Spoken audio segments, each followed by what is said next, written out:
주님 태어나시고 111년 되는 가을에 비도니아와 본토 지역의 총독으로 부임한 플리니우스는 그리스도인에 대한 악소문들 그리고 익명의 제보와 고발 사건에 대해서 기록을 하고 있습니다. 그 내용은 이런 거예요. 그리스도 총독이 신문에 보니 소문들은 좀 과장되고 범죄 사실을 특정할 수 없다. 그러나 총독이 종교 참여를 하지 말라고 얘기하자 이 피고발인 중 일부는 그만두겠다고 했으며 어떤 이들은 이미 그만둔 지 오래라고 얘기했고 어떤 사람들은 총독의 여부를 거부하면서 사형의 위협에도 불구하고 그 뜻을 꺾지 않았다. 그러니 황제께서 그들의 이거를 처벌할 수 있도록 허락해달라고 하는 편지를 보내요. 황제는 거기에 대한 답변으로 이렇게 얘기합니다. 그들의 완고함과 강팍한 고집만으로 처벌을 받을 이유는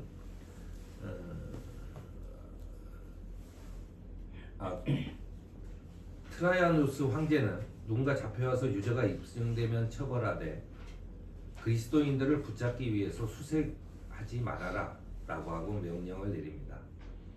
그것은 그러면서 덧붙여요. 왜 그러나 그리스도인이라는 이름만으로 처벌할 수 있다는 법이나 선례를 만든 것은 좋지 않다라고 얘기합니다.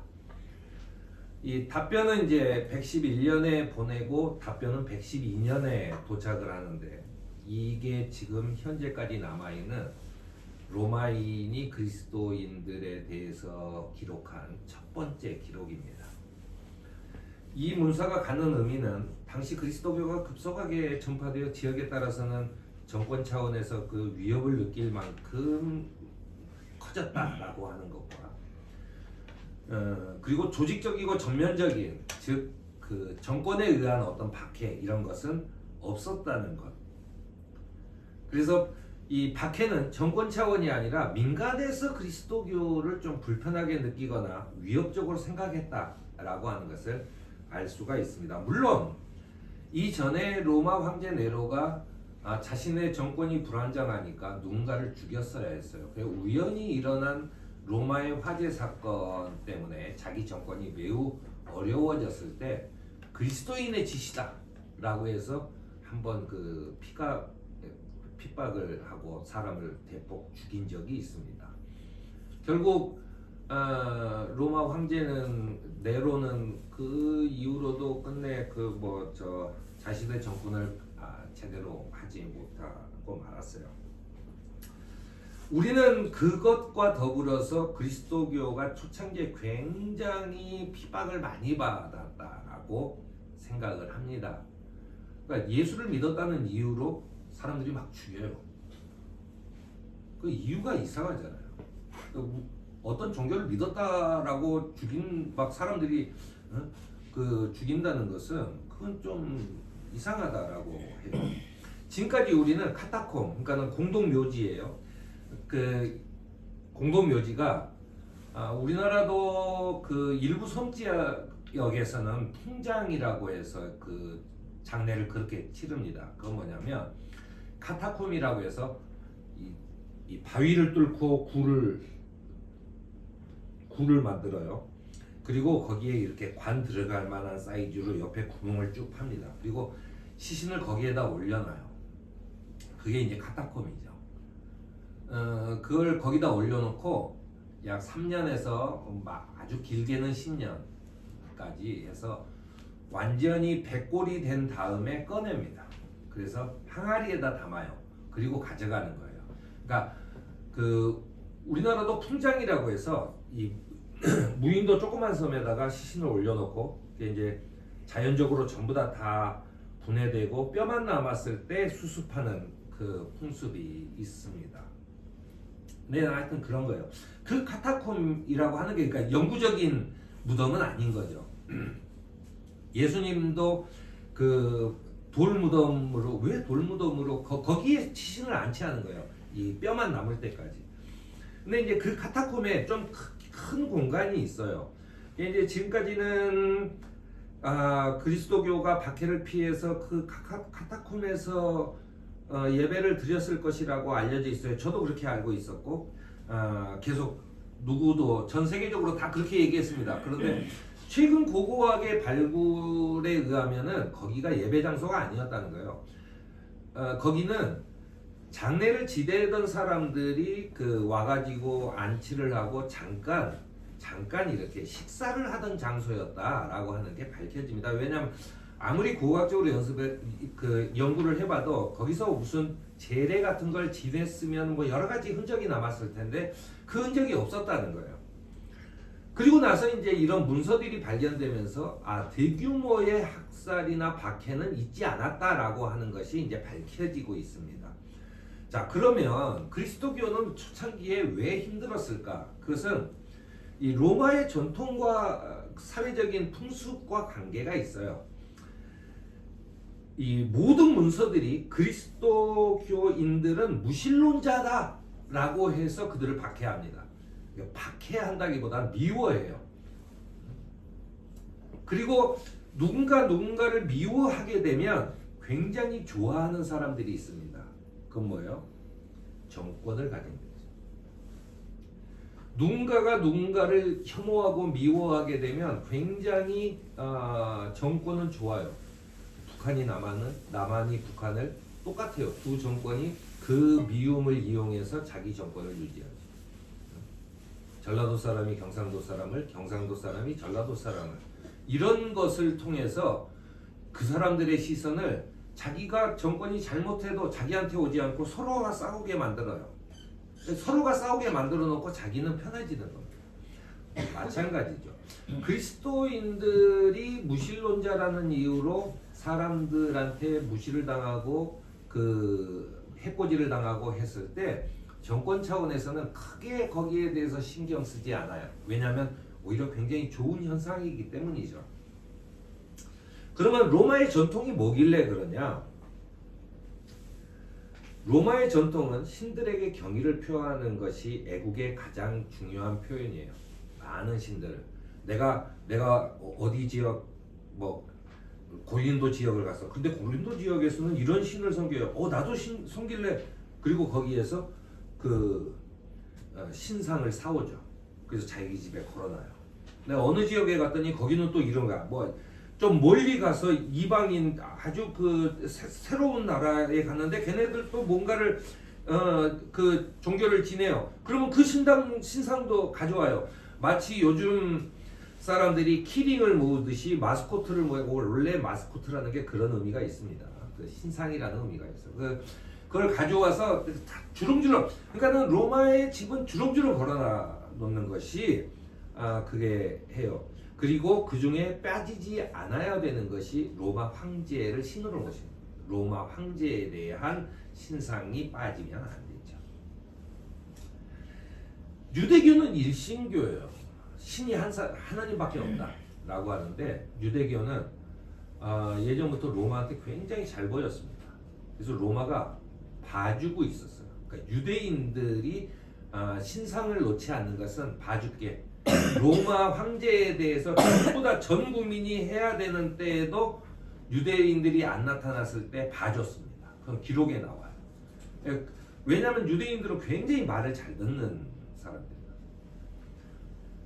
그런데 이 1세기 후반에 갈수록 그리스도인들의 규모가 점점 커지자 로마인들도 알게 됐어요. 그리스도교라고 칭하는 쟤네들은 유대교가 아니구나 라고 하는 걸 깨닫게 돼요. 그래서 이제 미워하기 시작을 하는 겁니다. 우리가 잘 알다시피 이 예수 그리스도의 재판장에서 결국 사형 판결을 내린 빌라도도 사실은 내가 보니까는 이 사람은 죄가 없는데 군중이 죽여요. 군중이 죽입니다. 우리는 빌라도가 죽였고 결국 책임은 빌라도가 지는 거죠. 왜냐하면 빌라도가 재판관이니까. 그런데 그런 거죠. 1세기까지 이게 민간의 박해가 계속되는 것입니다. 다신교의 질서가 잡혀있는 당시 세계에서 그리스도교를 믿는 사람은 갑자기 자기 집에 있는 신상을 싸고 없어요.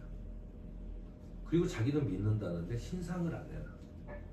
예수 그리스도를 믿는다 그러면 예수 그리스도 닮은 신상을 내놔야 될 거 아니에요. 요렇게 된 게 마스코트가 예수 그리스도야 라고 하는 걸 보여줘야 되는데 얘네들은 보여주지 않아요.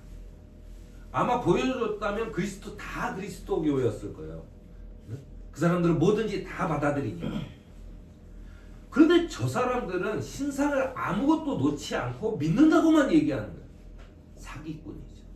거짓말쟁이. 신들을 부정하는 사람들이에요. 그래서 무신론자라고 함께 하는 겁니다. 바울은 여기에다가 더 고린도전서에 이렇게 얘기합니다. 이제 내가 여러분들에게 사귀지 말라고 쓰는 것은 신도라는 사람이 우상을 가지고 있는 사람들은 그런 사람하고는 함께 먹지도 말라는 말입니다. 밖에 있는 사람을 심판하는 것이 나에게 무슨 상관이 있습니까? 이게 중요한 말이에요. 밖에 있는 사람은 구약에서도 그렇고 신약에서도 그렇고 아무런 관심이 없어요. 전철역에서 지하철 타고 가다가 예수 안 믿으면 니네 불지옥 떨어진다 라고 얘기하는 것은 그리스도교가 아니에요. 그리스도교는 믿는 사람들의 안에서 하는 얘기지 믿지 않는 다른 사람들은 아무 관심이 없어요. 그 사람들이 뭘 하든 아무 관심이 없어요. 안에 있는 사람들이 집안에 이런 우상 쪼가리들을 가지고 있으면 그 사람하고는 함께 먹지도 말라는 거예요. 왜냐하면 그 사람은 그리스도인이 아니니까. 그 사람은 믿는 사람이 아니니까. 그럼 밖에 있는 사람은 어떻게 합니까? 밖에 있는 사람은 하느님께서 심판하시고 내가 심판하는 게 아니에요. 하느님께서 심판하시겠죠. 하느님께서 심판 안 하면 어떻게 해요? 아니 그건 하느님 맘대로지. 내가 왜 그걸 걱정해요? 우리가 하느님이 아니잖아요. 우리는 틀림없이 심판받는다. 우리는 틀림없이 심판받는다. 이런 박해를 받아들이는 그리스도인에 대한 태도에 대해서 다른 기록들은 이런 것입니다. 사실은 이제 그 이후로는 정권 차원에서 이 민간의 박해를 이용해서 하죠. 왜냐하면 자신의 그 권력이 흔들릴 때는 이 대규모 외국에 공격을 한다든가 전쟁을 일으킨다든가 이런 게 민심을 소요된 민심을 가라앉히는 굉장히 도움이 되죠.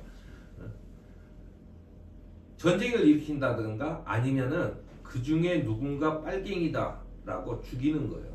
그게 뭐냐면 그리스도교를 죽이는 겁니다. 그런데 거기에 대한 기록들이 이제 그 다음에 세세하게 계속 나옵니다. 100년이 지난 다음에 그리스도인들은 죽기를 구하는 자들이다 라고 하는 기록이 나와요. 그러니까 죽으려고 하는 사람들이다. 이 인간이 본능이 있는데 왜 죽으려고 하냐? 그러면 그들은 박해를 두려워하질 뿐만 아니라 순교를 최고의 영광으로 여기까지 했다라고 얘기해요. 그리스도인들의 순교를 목격했던 많은 철학자와 법률가들은 그리스도인들의 죽음은 그들이 죽음 이후의 삶에 대한 믿음으로 고문이나 죽음도 매우 하찮게 여겼다고 기록하는 것이 나옵니다. 그들은 그리스도인들은 죽는 것 자체가 별로 문제가 아니에요. 죽는 것이 아무것도 아닌 거예요. 내가 살다가 뭐 여기서 살다 저기서 살듯이 그냥 넘어가는 것과 자기 살던 집을 바꾸는 것과 똑같이 여겨요. 그리스도인들의 믿음에 대한 충성은 외부인들이 보기에는 굉장히 완고하고 아주 강팍스러운 그런 고집으로 여겨집니다. 고난을 감수하는 것이 그리스도에 대한 충성의 핵심으로 삼은 그들의 신앙은 우리가 기억해야 될 만한 것입니다. 그런데 여기서 그들이 남긴 기록 중 중요한 것은 교회가 박해를 받을 때마다 교회가 더 강해졌다는 사실입니다. 교회를 없애면 없애려고 할 때마다 교회가 더 강해졌다는 거죠. 이런 사실을 그리스도교에서는 순교자의 피가 교회의 씨앗이 되었다라고 말합니다. 사실 보세요. 물론 여러 가지 그 권력자들이 그리스도교를 믿기도 했지만 2000년이 내려온 한 종교가 그리고 그 종교의 뿌리는 언제나 약한 사람에게 향하는 종교이고 언제나 나누는 것이 이 원칙인 종교가 2000년을 지나오면서 살아나 있다, 아직도 있다라고 하는 것은 교회가 지금의 엄청난 규모로 성장했기 때문이 아니에요. 그 정신이 살아있어요. 그 정신이 살아있었기 때문에 지금까지 살아있는 겁니다. 그리스도교는 바로 그런 거죠. 저는 어디선가 이런 말을 한 적이 있어요. 그 정권 누구도 노예나 어린이나 여자나 장애인이나 노인이나 이런 사람, 사회적 약자들을 위한 정권은 역사상 단 한 번도 없었어요.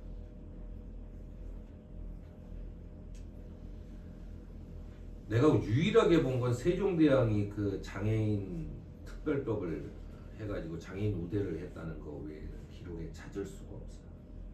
그럼 모든 정권이, 모든 나라가 그런 약자들 편에 선 적은 한 번도 없는데 왜? 무엇 때문에 약자들의 인권이 점점 나아지는가? 라고 하는 것은 그것은 하나님이 살아계신다라는 증거라고 제가 한번 고백을 한 적이 있습니다. 순교자의 피가 교회의 씨앗이 되었다라고 여긴 것, 바로 그 그리스도인들이 우리를 부르신 주님의 뜻을 따라 하나님의 나라를 향한 생명과 평화의 길을 걸어가는 저와 여러분이 되기를 바랍니다. 아멘.